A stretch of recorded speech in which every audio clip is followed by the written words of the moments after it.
새로운 하루가 시작이 되었습니다. 오늘 하루도 하나님의 큰 은혜가 여러분 가정에 함께 하시기를 예수님의 이름으로 축복합니다.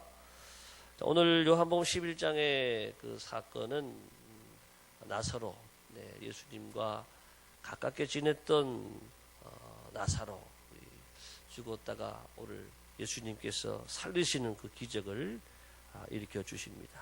오늘 나사로라고 하는 사람은 어디에 살았는가 보니까 마을은 베다니에 살았다 이렇게 말씀하는데, 그 형제가 이제 나사로와 또 마르다, 마리아 이 삼남매가 함께 있었습니다. 중요한 것은 오늘 이 가정을 우리 예수님께서 사랑하셨다라고 하는 그 이야기가 오늘 몇 군데 말씀을 통해 우리 확인할 수 있는데, 5절 보겠습니다. 5절 시작. 예수께서 본래 마르다와 그 동생과 나사로를 사랑하시더니 이렇게 말씀했고, 또 3절에 볼까요? 3절 시작. 이에 그 너희들이 예수께 사람을 보내어 이르되 주여 보시옵소서 사랑하시는 자가 병들었나이다 하리. 예수님께 보낸 사람들이 또 그렇게 사랑하시던 자 이렇게 말씀 이야기를 했어요. 35절 볼까요? 35절 6절 시작. 예수께서 눈물을 흘리시더라. 이에 유대인들이 말하되 보라 그를 얼마나 사랑하셨는가 하며, 예수님이 이 나사로의 가정을 사랑하셨다. 여러분 물론 장례식 가면은 울죠. 그렇지만 유족들은 많이 울지만 사실 위로하러 가신 분들은 울지 않거든요. 뭐 특별한 경우가 아니고 잘 울지 않는데, 예수님이 나사로가 죽은 그 무덤 앞에 가서는 눈물을 흘리셨다. 성령에 예수님이 눈물을 흘리셨다. 예루살렘아 예루살렘아 예루살렘 성을 보면서 눈물 흘리시고, 또 이렇게 나사로 무덤 앞에 눈물 흘리시고 두 번 나오거든요. 그만큼 예수님이 아끼고 사랑하셨던 가정이다라고 하는 것을 알 수가 있습니다. 또 우리 성령에 보게 되면 오늘 말씀과 더불어서 내일은 12장에는 나사로가 살아난 다음에 잔치를 베풀기 위해 또 가셔요. 예수님이 이 가정을 방문하신 기록이 11장 12장에 나오고, 또 누가복음 10장에도 예수님께서 그 가정을 방문했을 때 마리아가 발치 앞에서 말씀을 듣고, 또 마르다는 일하는 중에 바빴다 그런 말씀이 나와요. 예? 그리고 2절, 오늘 11장 2절에 보게 되면 이 마리아는 향유를 주께 붓고 머리털로 주의 발을 닦던 자요 이렇게 또 나와 있어요. 그래서 향유 사건이 11장에도 이렇게 과거에 언급이 되어 있는데, 또 나사로가 살아난 다음에 잔치할 때도 또 향유를 붓는 사건이 또 있거든요. 다시 말해서 최소한 4번 정도 예수님이 이 가정을 방문했다. 여러분 한 가정도 방문하면 얼마나 영광인데, 예수님이 한 가정에 한 4번, 최소한 4번 이상은 방문한 가정이니까 얼마나 이 가정을 사랑했는가 우리가 알 수가 있는 것이지요. 자, 그런데 오늘 말씀의 시작은 나사로가 죽었다가 아니라 어떤 병자가 있으니 이렇게 시작하죠. 11장 1절에 어떤 병자가 있으니, 이 나사로가 병이 들었어요. 근데 중요한 것은 예수님이 이 병은 죽을 병이 아니다. 자, 말씀에 우리가 4절 나오죠. 4절 시작. 예수께서 들으시고 이르시되 이 병은 죽을 병이 아니라 하나님의 영광을 위함이요 하나님의 아들이 이로 말미암아 영광을 받게 하려 함이라 하시더라. 어제 우리가 맹인이 눈을 떴는데 하나님이 하시고자 하는 일을 나타내기 위해서라.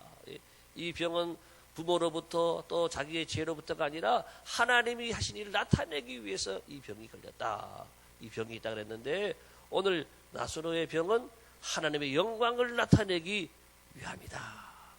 자, 이제 그 말씀을 하신 것과 마찬가지로 예수님이 이제 하나님의 영광을 나타내고 내가 또 하나님의 아들이신 것을 나타내는 오늘 이 부활 기적의 사건이 오늘 이어지게 되는 것입니다.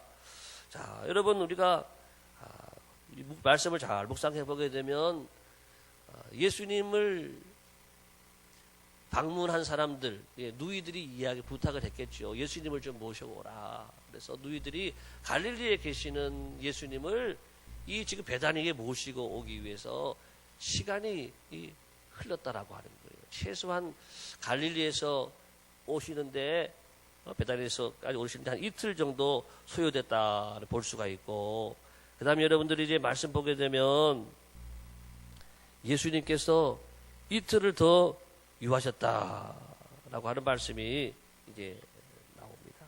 자, 6절을 볼까요? 6절에 나오죠. 나사로가 병들었다 함을 들으시고 그 계시던 곳에 이틀을 더 유하시고. 예수님이 병들었으면 빨리 가시면 좋은데 왜 이틀을 유하셨을까요? 왜 이틀을 지체하셨을까요? 다 이게 예수님 작전이에요. 예수님께서 죽은 자를 살리기 위해서 죽을 때를 기다리시고, 그래서 완전히 죽은 다음에 가신 이틀을 더 유하셨다. 병든 거 보고 예수님께 가서 말하기 위해서 이틀을 걸려서 왔는데 또 예수님 이틀을 또 유하셨어요. 또 가기 위해서 또 이틀을 또 가야 돼요. 그러면 총 며칠이죠? 6일이죠. 최소한 6일 걸려서 갔더니 죽은 지가 며칠 됐다 그럽니까? 나흘이라 그러거든요. 최소한 예수님이 나사로에게 가기까지는 6일에서 7일 정도의 시간이 걸렸는데 왜 그렇게 예수님께서 또 바로 가시면 좋은데 또 바로 가서도 죽을 수도 있고, 예수님이 기다리신 거예요. 나사로가 완전히 죽은 것을 기다리고 지체하셔서 하나님의 능력을 나타내기 위함이다. 이것을 우리가 볼 수가 있습니다.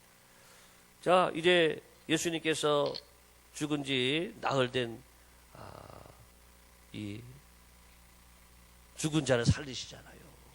저도 죽은 자를 한번 경험해 봤거든요. 제가 전에 있던 교회 우리 집사님이 어머니가 돌아가셔서 임종 예배를 드려달라 그래서 저 임종 예배를 드리려고 은평구에서 한양대 병원으로 가고 있었어요. 근데 한양대 병원 가기 위해서 내부순환도로를 거쳐가는데 내부순환도로 한 3분의 2까지 왔는데 돌아가셨대요.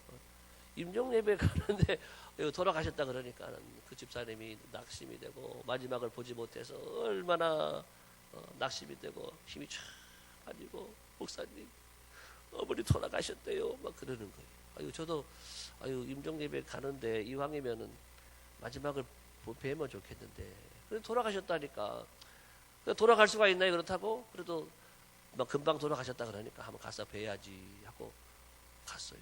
그런데 다 도착해가지고 전화가 또 오는데 살아나셨더라고 하는 거예요. 저는 그런 걸 처음 봤어요. 돌아가셨다 그랬는데 한 20분 정도 지난 다음에 살아나셨더라고 전화가 또 오는 거예요. 그래서 가보니까 정말 살아나셨더라고요. 살아나셔가지고 맞이하고 물론 누워 계시지만은 예배를 잘 드리고 아멘 하고 마지막에 감사한금을 꺼내서 주죠. 감사한금을 꺼내서 주시고 돌아가셨는데 살아나신 건 처음 봤어요. 그래서 의학적으로 무슨 어떤 문제가 있었는지 모르겠지만 살아나셨어요. 그리고 예배를 잘 드리고 임종을 다 이제 임종 예배를 드리고 교회로 왔는데 한 2시간 정도 교회 온다면 2시간 정도 지나니까 돌아가셨대요 다시. 그리고는 다시 살아나시지 않는 것이 계속 돌아가셨는데 돌아가셔서 이렇게 잠대를 치던 적이 있는데 여러분 이렇게 사람이 죽었다 살아나는 것은 사실 불가능한 일이죠. 그렇지만 하나님이 하시면 되는 줄로 믿습니다. 오늘 예수님께서 어떻게 살리시나요? 예수님이 무덤 속에서 있는 나사로를 향해서 먼저 돌을 옮겨 놓으라 그러시고 이제 기도하는 거죠. 하나님 아버지여 내 말을 들으심을 감사나이다. 그리고 나사로야 나오라. 예수님 말씀으로 살리시는 그 모습을 볼 수가 있습니다. 오늘 말씀 묵상을 쭉 하면서 저는 이 마르다를 한번 생각을 해봤어요. 마르다가 참 믿음이 없구나. 예수님 바로 앞에 두고도 믿지 못하는 마르다. 오늘도 우리의 모습은 아닌가. 늘 주님을 섬긴다고 하면서 주님 가까이 나와 있으면서도 주님을 믿지 못하는 우리가 아닌가. 여러분 마르다의 모습을 잠깐 보겠습니다. 23절을 볼까요? 23절 시작. 예수께서 이르시되 내 오라비가 다시 살아나리라. 예수님이 하시는 말씀이 내 오라비가 죽었지만 다시 살아나리라. 그러면 아멘 주님 빨리 예수님 우리 오빠를 살려주세요 이렇게 하면 될 텐데 뭐라 그러지요? 마르다는 믿음이 없는 말을 해요. 마지막 날 부활 때는 다시 살아날 줄을 내가 아나이다. 지금 죽었는데 지금 살아나면 얼마나 좋겠어. 근데 마르다는 나중에 부활의 때에 다시 살아나기를 그렇게 이야기하는 거예요. 그걸 알겠다. 예수님이 나는 부활이요 생명이니 나를 믿는 자는 죽어도 살겠고 무릇 살아서 나를 믿는 자는 영원히 죽지 아니하리라 이 말씀을 했는데 그때도 다른 말을 하잖아요. 주는 그리스도시요 세상에 오신 하나님의 아들이신 줄을 내가 믿나이다. 이렇게 얘기하지 우리 오빠를 지금 살려주세요 이 말이 없단 말이에요. 자, 그것만 있는 것이 아니라 중요한 것은 이제 예수님이 무덤 앞에 오셨어요. 예수님이 다 이제 무덤 앞에 오셔서 살리시려고 온 건데 돌을 옮겨 넣어라 이렇게 말씀했거든요. 그때 마르다가 뭐라 그럽니까? 30 그 다음에 9절 다 같이 시작. 예수께서 이르시되 돌을 옮겨 넣으라 하시니 그 죽은 자의 누이 마르다가 이르되 주여 죽은 지가 나흘이 되었음에 벌써 냄새가 나나이다. 아유 예수님 냄새가 났는데 무슨 문을 열라 그러십니까? 이런 말이. 죽은 지가 나흘 돼서 냄새가 진동합니다. 왜 뭐 예수님 뭐 문을 열라 그러셔요? 이런 말을 그냥 하고 있는 거예요. 예. 얼마나 믿음이 없어요. 예수님이 지금 바로 앞에 계시고 그분은 하나님의 아들이시고 예, 죽은 자도 살릴 수 있는 분인데 한번 병들었을 때 계셨으면 좋았을 뻔했습니다. 병든 자를 고치시는 예수님은 알았지만 죽은 자를 살리시는 주님의 능력을 몰랐던 것이고 믿지 못했던 것이다. 이것을 볼 수가 있습니다. 자, 마르다의 모습이 왜 그랬을까요? 예. 우리 성경을 누가복음과 또 요한복음 11장, 12장을 계속 묵상해 보게 되면은 마리아는요 믿음이 없어요. 예. 왜 믿음이 없을까? 마르다는 예수님이 오시는 걸 좋아해요. 마르다는 마리아와 더불어서 예수님을 좋아하고 예수님 오시는 걸 좋아하고 인간적으로 좋아하는 거 인간적으로. 그래서 예수님 대접하는 거 좋아하고 얼마든지 세상 사람들 다 할 수 있는 거지. 그런데 예수님이 가지신 이 생명의 이 은혜와 이 말씀을 사모하고 사랑하는 그런 믿음이 없었어요. 마리아를 우리가 또 비교해서 보게 되면 마리아는 예수님의 발치 앞에서 말씀을 들었다. 또 예수님 앞에 지극히 비싼 향유를 깨뜨려서 예수님 발을 씻겨드리고 예수님 앞에 자신을 헌신하고 자신의 모든 것을 드리는 그런 모습. 그리고 말씀을 사랑하는 그 모습. 거기에 비하면 마르다는 너무 일 중심의 사람이고 인간적인 그런 관계성 속에서 사람을 좋아하고 그런 마르다의 모습을 볼 수가 있는 것입니다. 자, 오늘 마르다의 모습을 바라보면서 우리는 교회에 나오고 봉사하고 하나님을 섬기면서 우리가 예수님 그분에게 직접 들어가지 못하고 너무 예수님 주변에서 맴돌고 또 일 중심으로 또 인간적인 생각과 그런 모습으로 주님을 사랑하고 섬기고 있지는 않은가. 거기에는 참된 믿음이 없다라고 하는 것입니다. 오늘 우리 안에 오신 예수님, 이 땅에 오신 예수님, 여러분 그분이 여러분의 주님이 되시길 예수님의 이름으로 축복합니다. 나의 주님이 되시고 나의 힘이 되시고 나의 능력이 되시고 내 모든 것들을 또 해결해 주시는 능력이 하나님 되심을 여러분 믿으시기를 예수님의 이름으로 축복합니다. 그 주님이 오늘 여러분과 함께 하시고 여러분의 삶 속에 하나님의 은혜와 능력으로 여러분도 함께 하시기를 예수님의 이름으로 축복합니다. 기도하겠습니다. 하나님 아버지